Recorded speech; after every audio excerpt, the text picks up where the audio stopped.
my PlayStation Portal review is finally here. I've spent a good 20 or so hours testing the device, playing around with it. There are some good things, there are some bad things, and there's some indifference as well. I've spent quite some time, and my wife has actually spent some time as well testing this device and using it. She is not somebody that usually uses controllers like this, so it was interesting to get her initial feedbacks. But yeah, without further ado, I'm going to kind of walk through what I think were some of the easiest things to do with the device, and then I'll kind of get into some more of the specifics here as well. So first up on the list, the initial setup. So during my initial walkthrough of the device when I unboxed it, setup was relatively straightforward. You basically powered on the device, you went ahead and signed it up to the Wi-Fi, plopped in your QR code when you were getting ready to connect, and it updated on its own. Took about 30 minutes or so to update, and then you were pretty much done. After that, Wi-Fi connectivity in my house, I thought it would be pretty good. I had some spottiness. I actually had to tweak my Wi-Fi settings a little bit from a 5 gigahertz range. Once I did that, things were great. There was a little bit of pixelation, some dropouts in certain areas of the house, but for the most part, bedroom, living room, upstairs, key areas where people kind of hang out with couches and stuff like that, worked great. No dropouts, no real crazy disconnects. Didn't really try it from the garage, but nobody's really going to be playing in the garage. So overall was pretty good for Wi-Fi connectivity. A couple things that are a little strange with the device, and it's odd because being a portable device with the day and age of Bluetooth, there's no Bluetooth on this. So the link at the actual top of the portal, that little link button, that is actually for their proprietary headset. Kind of a little bit of a turnoff on that. I would hope that they will unlock the Bluetooth in the future, very similar to like the Nintendo Switch did, but for the most part, kind of a weird starting point for not having Bluetooth available on this. So initial Wi-Fi issues, no Bluetooth on this proprietary headset. I did test the 3.5 millimeter jack with a pair of headphones. They were great, so no issues there. Another issue that I came across is there is a little bit of latency when it comes to the device. So it didn't really have some quality issues, more of just maybe a little bit of delay with latency, and I'm sure mileage will vary. I'm sure it'll get better. I do have some Wi-Fi 5 and Wi-Fi 6 equipment here in the house for the most part.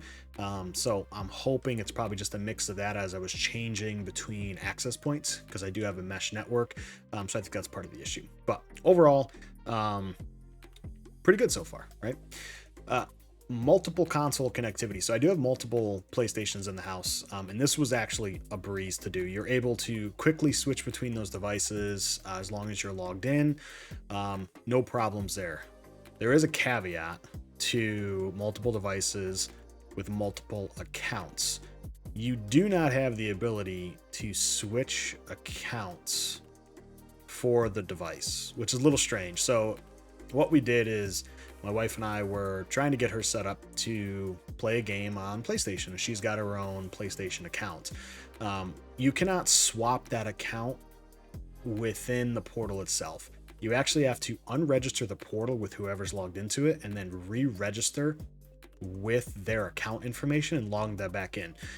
Kind of a pain if you've got an access to a remote play that you actually want to use across multiple accounts or household members without unregistering and then re-registering the device. Kind of strange. I'm hoping they fix that in the future or allow a quick access to swap accounts. It's really strange that it registers because you can swap between PlayStations. So if you've got multiple PlayStations and one person uses one account on one and one on the other, it won't work the way that I was hoping. So kind of a little bit of an issue there. But again, hopefully Sony kind of takes some notes. You would imagine where multiple accounts would come into play that they could connect. I'm not sure if they do it for security reasons. Just really strange to do. It's actually very annoying too that you have to unregister the portal every single time you want to swap an account. Now, it doesn't make too much of an issue. I have the PlayStation app, but my wife has to log in manually because she doesn't have the PlayStation app on her phone. So it doesn't give you the option for the QR code to log in. kind of a turn down in a way, but I guess it is what it is. The overall ergonomics and comfort of the device, it's a PS5 controller, which is probably one of the better controllers out there from an ergo perspective, and at least from a comfort perspective. I've been using it without any discomfort, no hands falling asleep or anything. Most of the time when I actually play with an Xbox controller, my hands go numb, surprisingly. But for the PS5, I've never had that problem. So I think overall it's one of the better designed controllers. And again, don't think you can go wrong with that. The haptics feedback is actually really nice to have on this as well. It just gives it another depth of kind of immersement when you're in there, so you can actually, feel those trigger pulls. So if you used your PS5 controller on this before, then same response, but it is nice to have. I did notice that the accent lighting on the controller as well, when it is lighter, the accents actually turn off on the side. So the LED strips that are actually on the side, those turn off when it's light. When it gets dark, I've noticed that they turn on more. So I'm not sure if it's like an ambient lighting or some sort of sensor that they have. But pretty neat nonetheless. But kind of noticed it whenever it's brighter versus darker. Battery life is kind of hit or miss. So the battery life on this thing is anywhere from 4 to 6 hours that I've seen. I did lower my screen brightness to about 30 to 40% because the screen is actually really good. It's really bright. It's not an OLED screen, but it is actually a very, very bright screen. I think some other reviewers, I don't have any way to test the brightness, but I think some folks have said it's almost 500 nits from a brightness perspective, which is actually really good for a screen. It's actually really bright at night, so it's actually really nice to see. So anywhere from 4 to 6 hours, which kind of sucks in a way, but at the same time, it is USB chargeable, so just USB-C, just plug it in and recharge it, and it charges relatively quick. But again, when you're done with it, charge it. You probably never have a problem with it like running out of juice on you. Just got to keep it charged up like everything else. So overall, I tested a few games. Tested Armored Core 6. We tested Final Fantasy 14. I tested Chorus. And I also tested some old school PlayStation 1 games like Wild Arms, and I tested Final Fantasy 15 as well. This thing is really, really cool for those old school RPGs like Wild Arms. It's a perfect 8-inch screen that doesn't blend over when it comes to playing it on like a larger screen itself. So it's really reminiscent of like, hey, this is a great portable device to have for,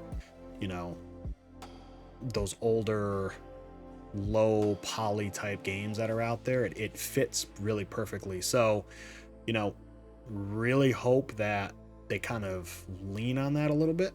But overall, really good experience across all the games. Little pixelation here or there, but you're streaming, so it's not like you're expecting high fidelity graphics while you're streaming it, over a Wi-Fi connection. But yeah, so tether your expectations when it comes to like quality. If you think you're going to get like 4K quality on this thing and it's going to be like sitting in front of the couch, it's not, it's not. So last but not least is kind of next steps for Sony, I think, and their future enhancements. So Sony probably has a lot to do to improve on this thing. It seems to have been a hit too. I think multiple stores have sold out.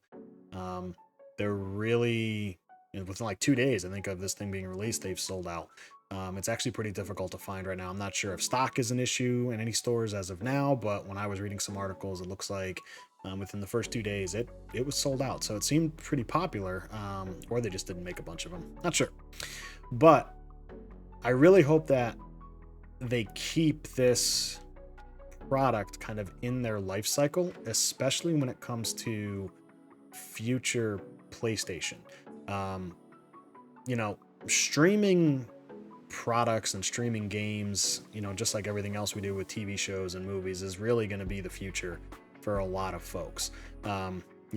Being able to buy a device like this, now I know it goes hand in hand with a $500 PlayStation, but being able to use a device like this or stream to a specific service could be kind of next level for a lot of folks. So if this was something that could be standalone without the PlayStation, where they log into the PlayStation streaming service and you're able to stream a game with a subscription of, $160 a year, like using the PS Plus Essentials or whatever it is, or the Platinum, buying a $200 device with a monthly subscription to stream those games is highly accessible. It no longer tethers you to, having a hardware device. You're just gaming out of the cloud. I know a lot of companies have hit or miss on that. Nvidia has had issues. We've had Stadia. We've had all different sorts of stuff. So if Sony can capitalize on that, that would be pretty impressive for them to do. So I really hope that they keep this product within their life cycle of Sony products. I'm presuming they'll have probably different versions that come out. They'll enhance it, battery life or whatever it may be. But I do hope they keep that concept moving forward and just kind of keep enhancing it. So when the PlayStation 6 comes out, that maybe this device becomes backwards compatible. Probably won't, but one can wish. The account switching thing is kind of a big deal. So being able to switch between household members and accounts is big. So I really hope they get that fixed soon with just like a firmware update. It's really annoying that you can't do that, right? I mean, you've got two consoles, you've registered this thing to your account, it's on your Wi-Fi network. I don't understand the limitations of flip-flopping between, especially when you can't access your profile to stream, because if you try to stream over this, it fails. You're not allowed to stream any of those PS Plus games that are out there today. You've got to download them locally to the console to play them, and then they work great. But you would think that you'd be able to flip-flop back and forth or just have the user log in. It's just really strange why this is tied and registered to a specific account.